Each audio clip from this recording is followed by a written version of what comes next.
Welcome to the Well Woman Show, where motivated women achieve fulfillment and well-being. You're listening to the Well Woman Show. You're listening to the Well Woman Show.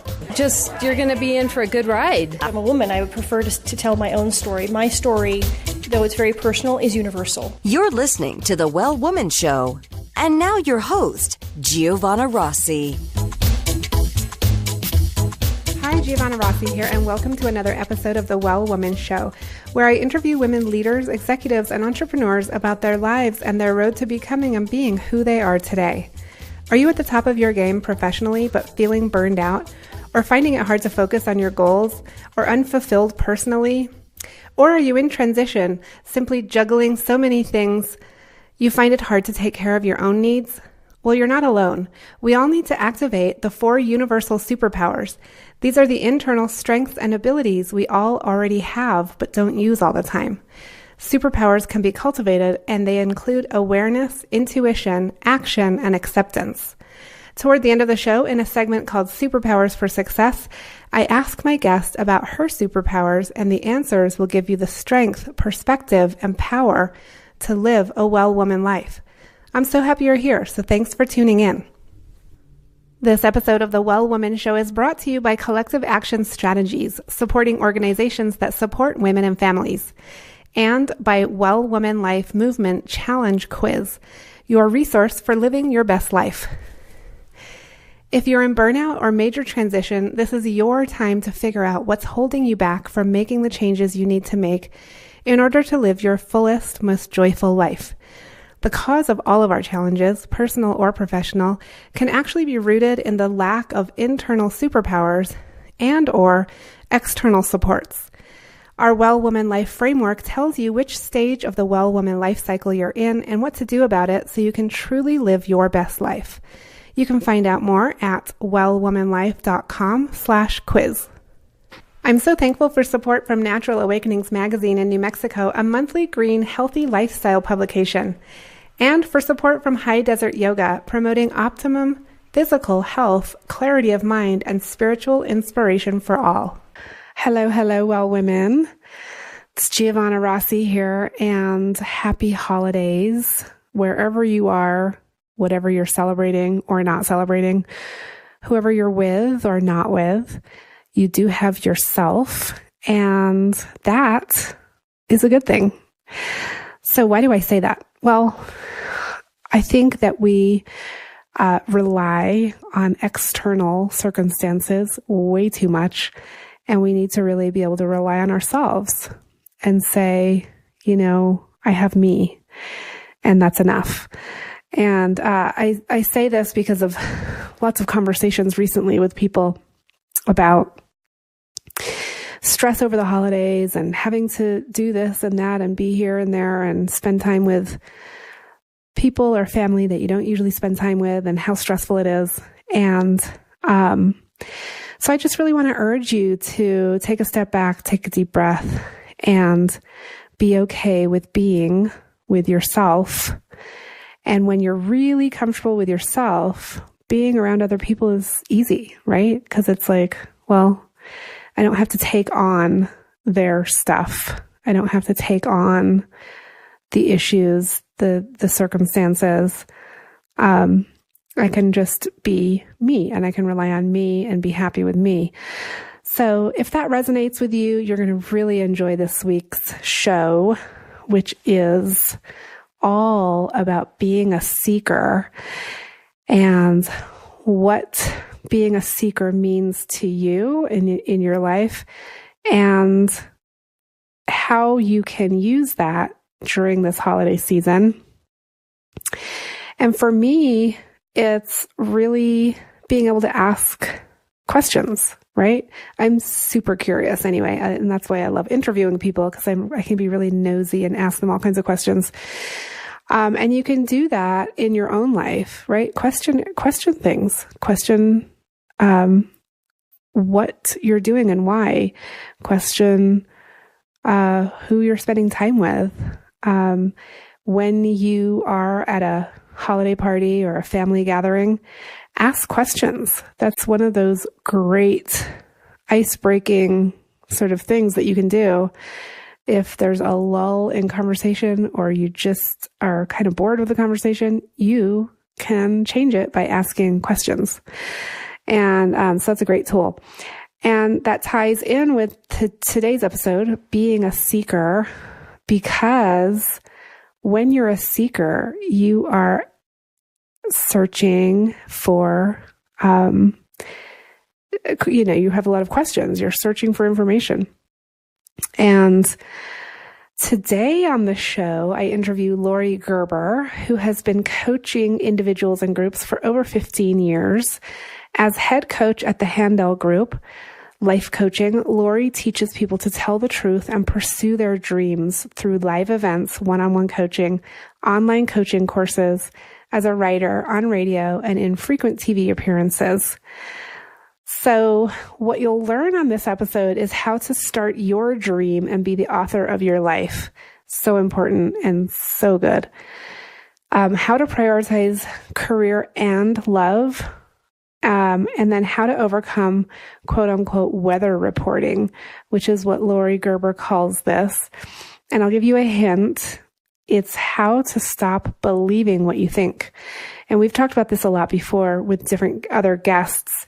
But I think you'll really enjoy this particular take on how to overcome, the things in your head, right? What we're thinking. So, I invite you to sit back with your favorite beverage, whether it's a little glass of wine or a hot cup of tea, and really enjoy this. And if you're driving or exercising, just really take this in. And I wish you, from the bottom of my heart, a very well woman holiday this season. Now to Laurie Gerber. I'm speaking with Laurie Gerber today. Welcome to the program. Thank you. So happy to be here. I'm so excited to talk to you because I have recently become very familiar with you and your program and just the whole thing, the whole topic that we're going to get into today, which is so awesome and I love it. So, Laurie, but let's just start with telling me kind of who you are in the world, in the context of your life, in the world, who you are, what you're up to. Thank you for making that such an open question that I can answer however I want. I am a seeker. I am someone who has been obsessed with the question how to be happy and at peace my entire life.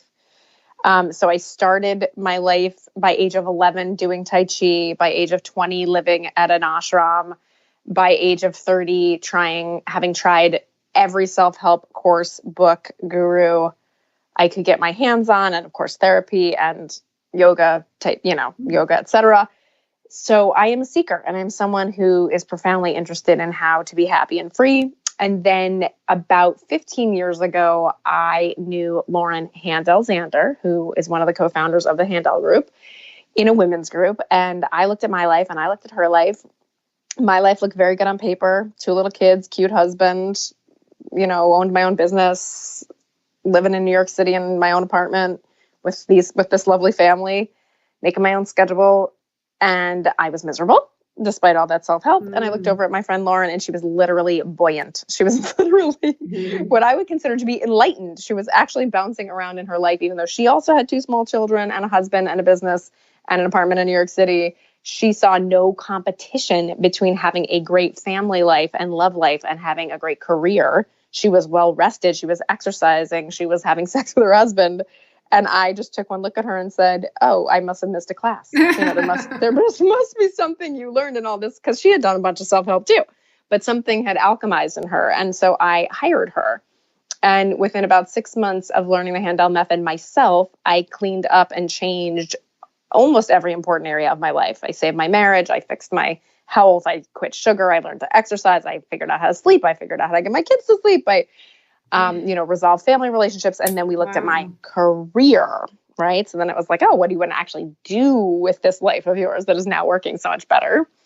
And long story short, the answer was, I want to do what you do, Lauren. At first I didn't think I could, but that was really my answer. I thought life coaching sounded kind of dumb, especially at that time. It really didn't even exist, but I loved what she had done with me.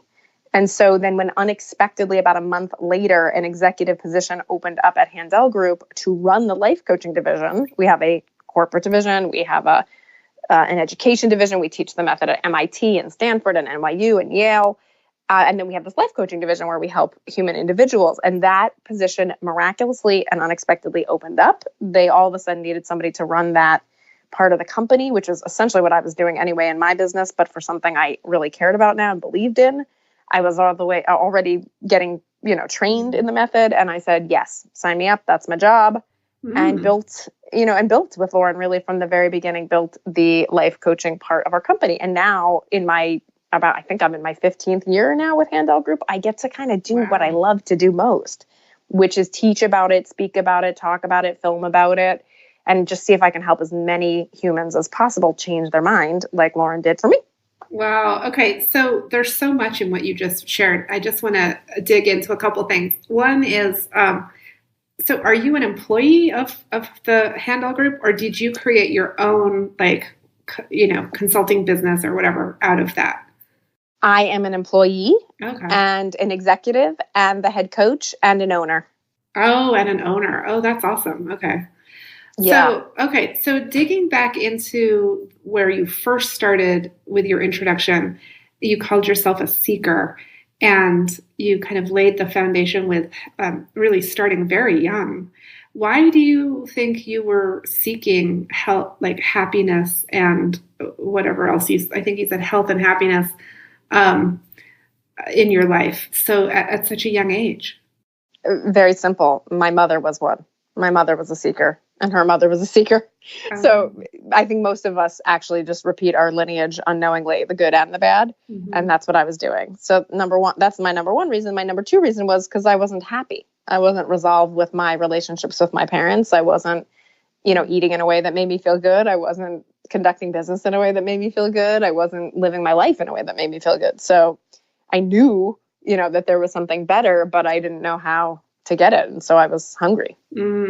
I just think so many people wait so long before putting that seeker hat on or really going down that path of trying to find the answers. And I wonder, what it takes to shift that where a person says, okay, I'm really ready to figure this out. Unfortunately, I think most people take hitting rock bottom. And I was kind of at rock bottom. I kind of was exhausted, and my husband really was getting sick of me, and I really wasn't happy. Right. And the tools I had learned weren't working either because I wasn't using them or because using them didn't make me happy. Even though on the outside, you looked like you had it all. Yeah. But that's true of so many of us, right? We can check the boxes, but it just doesn't make you happy. It's like the cliche of money doesn't make you happy, or, everybody's so dying to find the love of their life, and then they find it. And then, the other half of humans is complaining about their relationships. Mm-hmm. There's no panacea until you learn to manage your mind, until you realize that you are the author of all of it. Mm-hmm. And that was my turning point. And I think it really helped to see somebody who was walking the talk, because I had been taught by many people who, had brilliant things to say, but were not necessarily walking their own talk, and did not have the courage to tell me where my thinking was skewed, and did not have the courage to follow up and find out, was I doing anything about, or the wherewithal to follow up and find out, was I actually going to do anything about my great insights? Yeah. So this was the first time I found a modality that hit me in the heart, the head, and the body, right? Got me inspired, got me excited, got me to care. And then also didn't buy any of my BS, and then also followed me home to make sure I would do the things I said I would do. Yeah. So I feel like we can go in cycles with this. And I so resonate with what you're saying, because I went through a sort of a major awakening like 15 years ago, where I just woke up to my life and I looked around and was sort of like, everything looked, on the outside like it was awesome.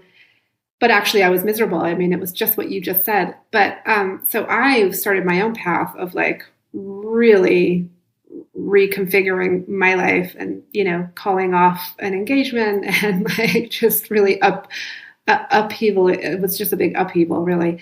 And, but I think things like life goes in ebbs and flows, and we have these practices and then we kind of become complacent, or we start taking it for granted and like dropping off of what we were doing, and we find ourselves back in burnout or rock bottom or whatever it was. Have you found that you've been going through those cycles, and how do you handle that?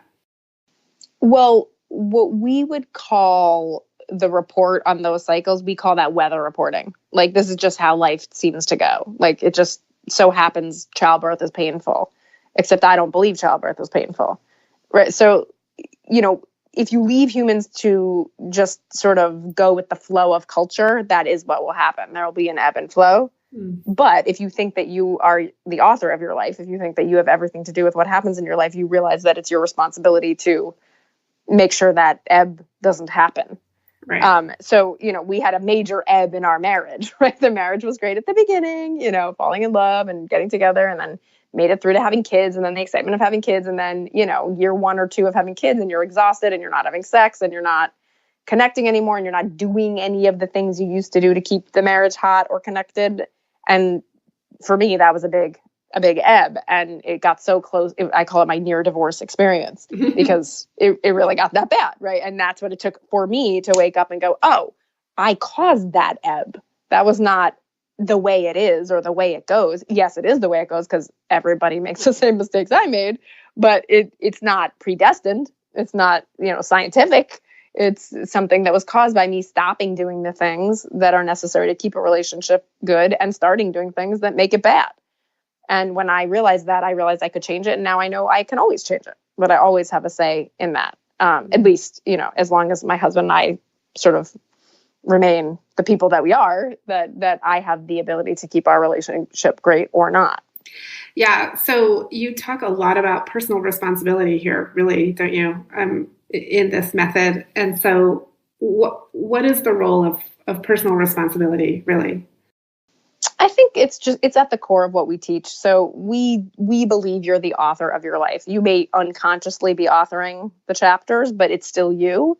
And it's a little bit of a tough pill to swallow sometimes when you realize you've been messing something up and what you've been creating is so inconsistent with your vision. But it's also really good news because it means obviously you can turn the ship at any time you want.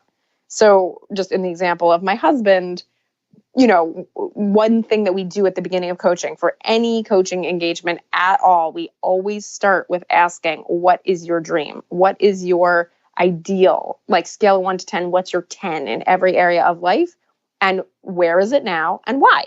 So the coach asks me, what's my ideal in my relationship with my husband? I come up with, well, I want to be deeply connected and intimate. I'm thinking long walks on the beach, pina coladas, right? The song. And I think it's everybody's, at least most women's dream. So, and then the next question she asks me is, what's the current reality? Current reality, we're co-parenting, we're business partners, we fight, we don't sleep together anymore, et cetera. And when she asks me why, my brilliant answer is, it's him. He's a jock. He doesn't like to talk. He's not that kind of guy. I tried. Right. And her answer is, no, maybe it's you. Right. That's the name of the book. Maybe it's you. So she goes, maybe it's you. And I go, what do you mean? And she says, well, what if that's not the reason? What if that's BS? Because, he was a jock when you met him and you were connected. So what the heck? Right. So that's BS. Go find me the real answer. And then, like I said before, she didn't just inspire me, like, oh, you're going to have the marriage you want now. She didn't just debunk my dumbass theories that it was him, but she made me go talk to him. And she designed a conversation with me that I was like, I literally had to go bring my notes and sit down and say, honey, could you talk about this? I want to tell you my dream. I want to figure out what's going on. I really care about you. I love you. And I really want to hear what you have to say. And, my dream is this connected intimacy, and we don't have it. Can you tell me why you think that is? Okay. So he tries to get out of it. Right. We're good. It's fine. And I realized, my coach is waiting to hear how I did. I can't go back with that answer. I can't go back with, having not sold my matchsticks. And so I say, honey, it's really okay. Whatever you say, I'm going to be fine. Please tell me what you think. It doesn't have to be right or wrong. I just want to hear. And he goes, okay. I remember this. It was a long time ago. I remember this very clearly. He goes, okay, well, here goes. I know that you get away with interrupting your friends and the way you guys talk over each other, and you don't mean it personally or anything. But when I start to try to talk to you, I never get past 2 or 3 sentences before you interrupt me. And I don't know what that's like for your friends, but for me, it's like a physical assault. I can't get my train of thought back. And also what you interrupt me about is usually about something that's on your mind. It's like something about what I've said that has to do with you. It's not even about what I'm trying to talk about. You take me totally off track. I stopped trying to talk to you years ago. Wow. Exactly. Right. I'm going, that's not what I wrote in my homework. Right? For all the personal growth work I had never done, nobody had ever made me go find out what his world was like, Yeah, from his So perspective. that's what personal responsibility is. Go figure out your impact on another human being and be willing to be vulnerable and listen to the answer. And in that moment, I knew I had a choice. I could defend myself. I could run away. I could yell. I could cry. I could be pretending I couldn't handle. I could do so many of the things I had done before. But in that moment, my whole life flashed before me. I realized that this was the pinnacle of my issue of selfishness. He was just a pawn in my game of my evolution. And I said, holy crap, I'm so sorry. I said love, honor, and cherish. I said I would put you before anyone. And I never even listened to an entire story you had to tell. What a jerk. I'm such a jerk. I'm so sorry. And you could see his whole life flash before his face, right? He was like, oh my God, what's going on here? I'm resolving our whole relationship in one conversation. Wow. Yeah, So it was profound. That was the beginning of turning that around. Truly. And I made him a promise right then and there, no more interrupting. And to this day, 15 years later, if I interrupt, I have to do one of his chores. Like I still have the propensity to be selfish for sure, but it's on a leash, right? I don't let it rule my life. Okay, I take responsibility for it. Let's talk about the chores, because I know this is central to the program. And also for the listeners, I want to just call out the name of the book, because we passed over it very quickly, and it's called Maybe It's You, Cut the Crap, Face Your Fears, Love Your Life by Lauren Zander. And Lauren was on the show a few episodes ago. So if you're listening and you want to go back and listen to that interview, that's up before this interview. So Laurie, let's talk about the chores, because that is central to the method in terms of the promises. Can you explain that? Sure. Well, I work with couples a lot. It's one of my specialties. And one of the things that couples fight about the most is who does what. Would you agree? Mm-hmm. I don't know if that's what you find out in the well-woman world. And who does what? Dividing it up and then resentment because someone didn't do it. Exactly. So one of the things we do with couples is deeply try to understand who should be in charge of what. So we don't divvy up chores based on one person's opinion. We base it on both people's opinions, and we more base it on who's better at the thing and who cares about it more. So it's not fair in the traditional sense of fair. It's fair in the sense of I'm responsible for, like, I care about what my kids are wearing. My husband doesn't care about what they're wearing. It would be very foolish of me to make him responsible for their clothing, right? He cares about how the car is maintained. I don't care at all. I want to completely take that for granted. So the chores are divvied up by who cares the most and who's the best at it. It doesn't mean you can't ask somebody else in the family for help with the chore or outsource the chore, right. But we believe in taking responsibility for the things that we care about. It just works better that way. So, and then in terms of making and keeping promises, would not normally recommend that couples promise to each other what they're going to do. It could work, but it can also be, a bit troublesome to account to somebody you're married to for what you want to do, because you doing the things that you want to do for your life, your happiness, your balance is really between you and your higher self. It's really not about pleasing someone else. Ideally, it's not about pleasing someone else. Ideally, it's about being the person that you want to be, because that's a much stronger anchor. Yeah. Much less codependent, right?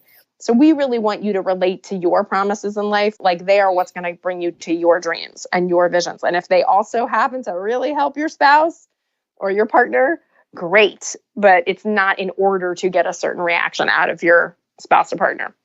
I could talk a lot more about promises in general if you want, but I'm gonna. Yeah, that's a good quick summary. And just to go back to the example, when you were sorting things out with your husband, you promised not to interrupt him anymore, and then every time you interrupted, the kind of chore that you had to do to make up for that was that you had to do one of his chores.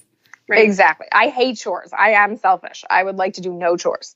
I would like to just work all day and then hang out with my kids and watch TV. That's it. Like dishes, laundry, taking the garbage out, all that to me is. So the idea is that you pick something you don't really want to do so that you don't, so that you don't mess up on your promise because you don't want to have to do that. Exactly. Thing. Okay. It is shockingly powerful how much, the reward of a good relationship did not inspire me. I didn't make the connection, but the annoyance of having to do a chore, I make the connection, right? I taught myself how to shut up. Mm-hmm. And then if I don't, right, like if I break my own rule and I mess up and I interrupt, which I do sometimes, it's okay. I'm not a bad person. I just didn't stay true to myself in that moment. And so I am happy. I mean, I'm annoyed to pay the consequence, but I'm glad that I can do something to make up for it instead of over dramatizing the situation or feeling guilty or beating myself up or, justifying eating a cake.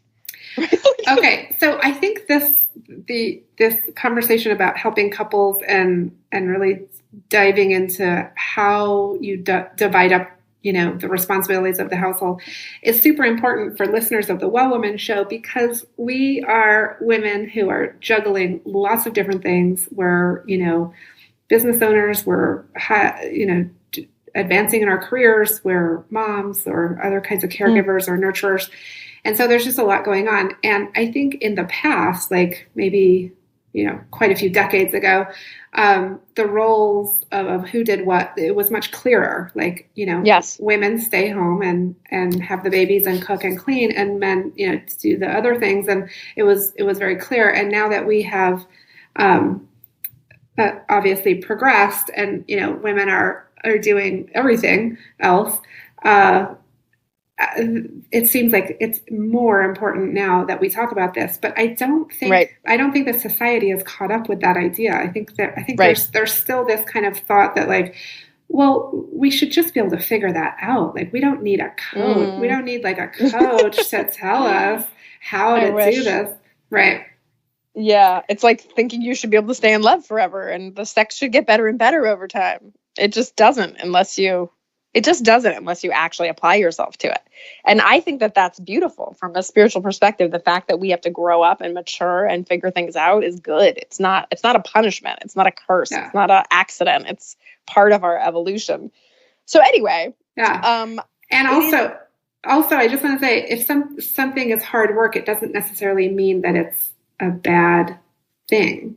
I mean, in fact, to the contrary, most people are most proud of the things that were difficult, right? Yeah. So I just think there's a myth out there that's like, this shouldn't be such hard work. Exactly. I mean, people have that myth about love and relationship on a lot. Like, sex shouldn't be such hard work and romance shouldn't be. Well, it's not that it's hard work. It's that we are not necessarily aligned philosophically. We sometimes get hurt emotionally, and we don't have the proper structures physically to win.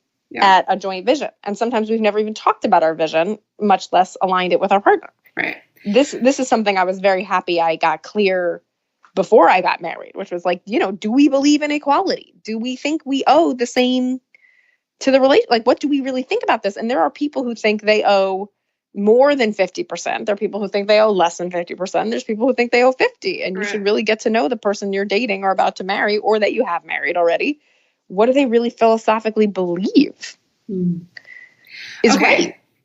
So, Laurie, I want to take us to the segment called Superpowers for Success so we can get some of those questions in. And the first question I have for you is, what does success in life mean to you? Success in life means you are you're planning, thinking, and acting in accordance with your own highest ideals. So it's not a universal answer. It's a personal answer. And Handel Group answers it with this concept of personal integrity, living true to your highest ideals. So if my highest ideal is deep connection with my husband, my thinking and planning is he's great. He's a rock star. We have a joint resume. If he wins, I win. If I win, he wins. Of course, we are having date night. We have a slumber party every night at 10 o'clock in the bed. And then and then the action is I show up 10 o'clock on the dot in the bed, and I show up for date night, and I speak to him the way I would speak to someone who's on my team, and I listen to him without interrupting.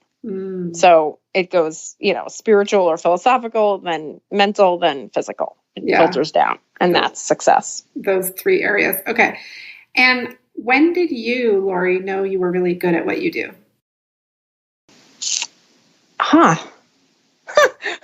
I only could think of all the times I've messed up when you asked that question. That's a very interesting reaction on my part. When did I know? It was sometime between now and 15 years ago. Probably within the first few years. There were many times I messed up and made mistakes, and still do. But there was probably a time when there were a critical mass of people showing up to calls with me, showing up to workshops with me, showing up to events with me, saying, you changed how I thought, you changed how I behaved, and it changed everything. And then I knew all I had to do was keep teaching what I learned, and it would keep working. Okay. And so can you describe a personal habit that contributes to your well-being? Oh, there's so many. My day is a series of personal habits that contribute to my well-being. Right. And there's very little in my day that isn't a habit that contributes to my well-being, interestingly enough, right? I wake up, I meditate, I design my day in writing, I read, some inspiring things I've written about my life. I prepare for my day. I prepare for my calls and my meetings. I think about what my intention is for each of those and write it down. And then my day is filled with amazingly nourishing things like helping people, giving interviews, preparing to leading events. I meet my family for dinner every night at 6:30, which is incredibly nourishing because I love them and they're adorable. I have regular time with my husband every night. As I said, I exercise about 5 times a week.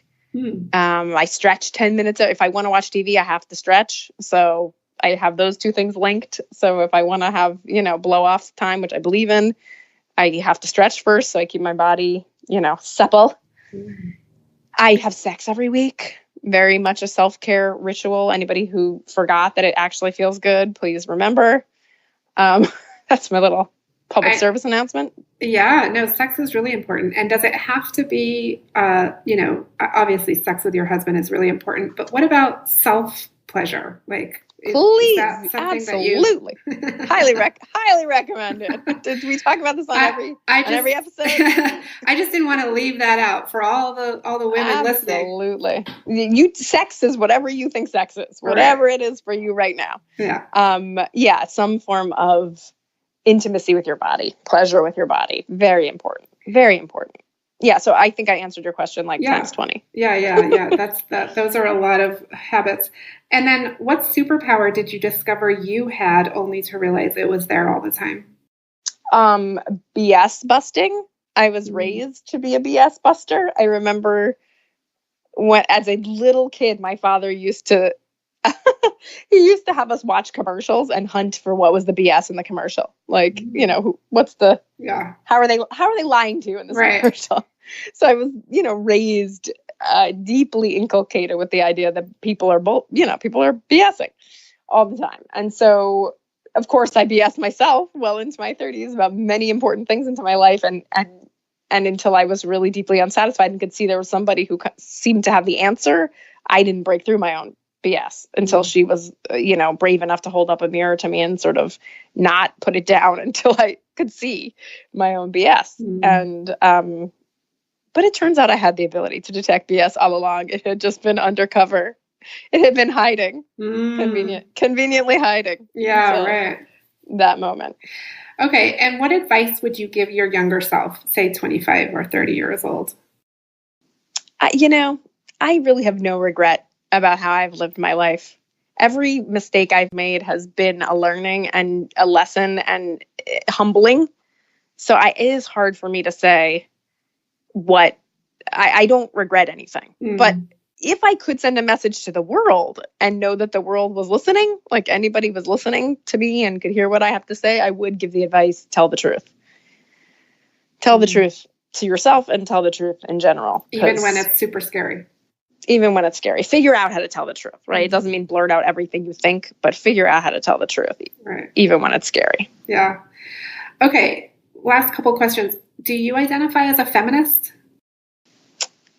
That word is so loaded. That word and so many words right now are so loaded that I am reticent to identify with any particular label, including life coach, actually. But if I was pressed, of course, I would say I'm a feminist. Absolutely. Yeah. With that caveat. Right. Okay. Yeah. On this show, we define feminism as working for social, economic, and political equality. So yes, please. Yeah. So there you go. Okay. Last question, Laurie. What are you reading right now? What's on your nightstand? There's no book on my nightstand. There's no book on my nightstand, but somebody just told me to read The Red Prophet. I haven't read it yet, but there's no book on my nightstand. I literally read people's life stories all day long. And I enjoy a good novel on a vacation, but I am not reading anything that I would recommend to other people. Right. In those, in that regard. So I love our book, though. Maybe it's even a good one. Yeah. If you need a self-help book, that's a good one. Well, we'll link to that in the show notes for sure. And it's been such a pleasure speaking with you today, Laurie. If you're linking to things, I also think if people want to do something experiential, which I think is even better than reading, they can take our quiz to actually do that. Remember I said you have to look at your life and compare your ideal to where you are now? We have a little 5-minute quiz that helps you do that. That will help you see exactly what there is to see to maybe prioritize what you go to work on, since there's so many things. And of course, we also give free consultations about coaching. If anybody is interested in that, that should be available to your folks as well. Oh yeah, for sure. I wanted to mention that actually. So thanks for bringing that up. The current reality quiz, and we'll link to it in the show notes. And we also have, which we'll put in the show notes, a code WellWoman75 for $75 off of a subscription to your coaching program. So you can go to inneryou.coach, and also, like I said, we'll put all these links in the show notes at wellwomanlife.com. And anything else you wanted to add there? No, that's great. I think if you have questions about the digital coaching program or the live coaching program or anything that we do, the best thing to do is to have a 30-minute consult. They're totally free, no obligation, just to hear, what the choices are. Yeah. But definitely don't forget to write down that code, because that's a nice little discount. Yeah. And definitely take the quiz, because that's nothing. That's free and 5 minutes, and we'll definitely give you a sense of where to focus. Nice. Okay. Thank you for that. WellWoman75 is the coupon code, and we'll link to it in the show notes. Laurie, it's been great having you on the show today. Thank you for having me. That's it for our show today. Remember, if you need support to live your Well Woman life, head over to wellwomanlife.com/Facebook to join us. Our monthly live event, Well Woman Drinks, brings women together to share our successes and challenges as women, leaders, moms, aunts, sisters, and all the other roles we carry. If you'd like to attend a Well Woman Drinks near you, or if there isn't one in your city yet and you'd like to start one, email info@wellwomanlife.com. If you enjoyed the show, please take a moment and subscribe in iTunes and leave a review. This helps raise visibility, which is super helpful when it comes to producing the show every week. For feedback, comments, or just to let me know you were listening today, find me on Facebook, Twitter, and Instagram @WellWomanLife. I'm Giovanna Rossi for The Well Woman Show. Until next time, have a super powerful week.